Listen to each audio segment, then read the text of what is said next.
As she introduced me, I'm Lea Ann Macknally with Macknally Ross Land Design.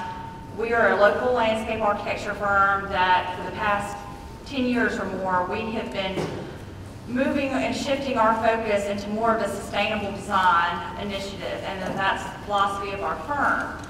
As you can imagine, 10 years ago, we were a lot sneakier about this. If we mentioned sustainability, green, or anything like that, we had a lot of clients that, threw up their hands and said, whoa, that's going to cost us too much money. We're not looking into that, right now. We can't afford it.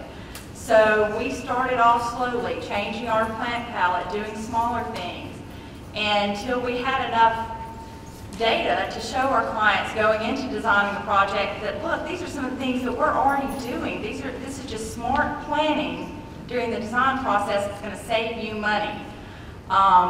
We get asked all the time about the budget.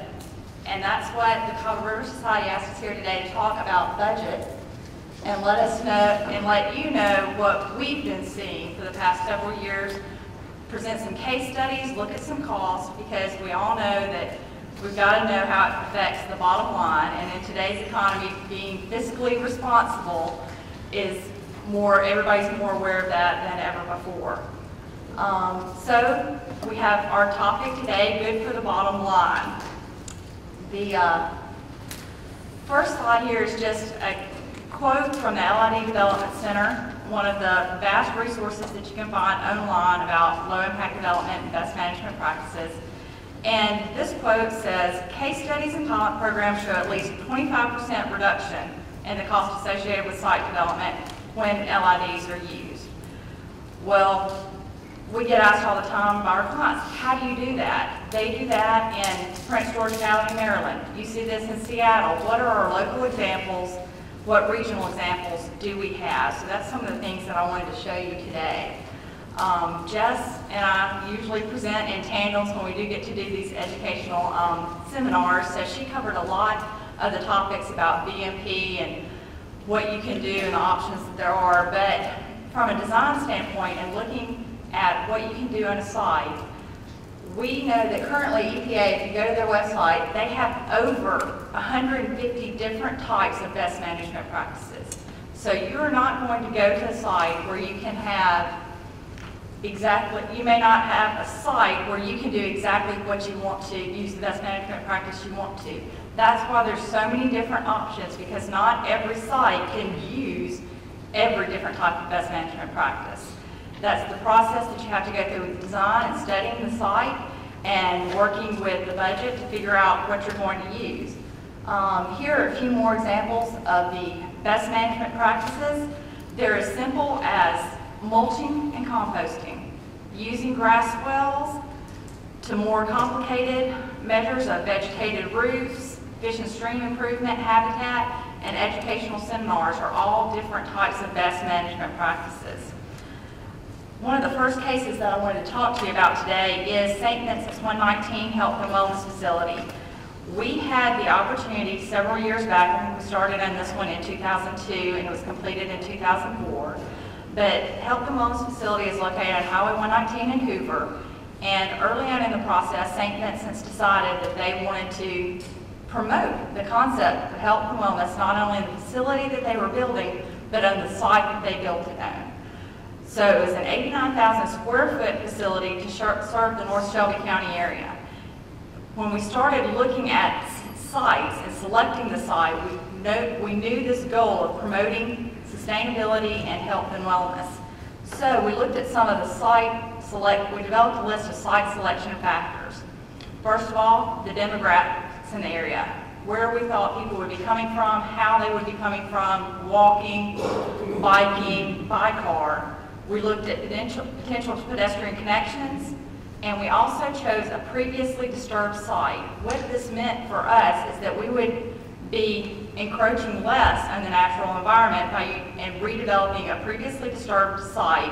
And we looked at how the existing woodlands and how we could protect those and integrate a building into that type of site.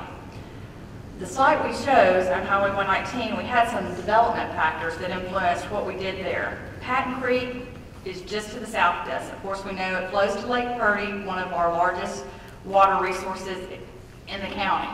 And then, of course, our promotion of the concept of health and wellness. From the site, we developed pre-design objectives, which these were to minimize site disturbance, tree and habitat conservation, collect and filter stormwater runoff, and then revegetate the disturbed areas.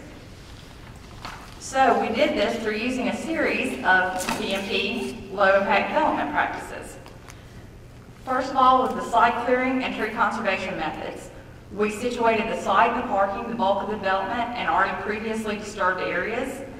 And then tree conservation measures, we did a significant tree conservation plan and worked with the contractor throughout the precursor of construction to set up all the measures needed to protect the trees, set up the correct silt filtration fence. We all know traditional silt fence has a tendency to give and things like that, so we looked at silt socks and different measures for different areas, including small retention basins on the site.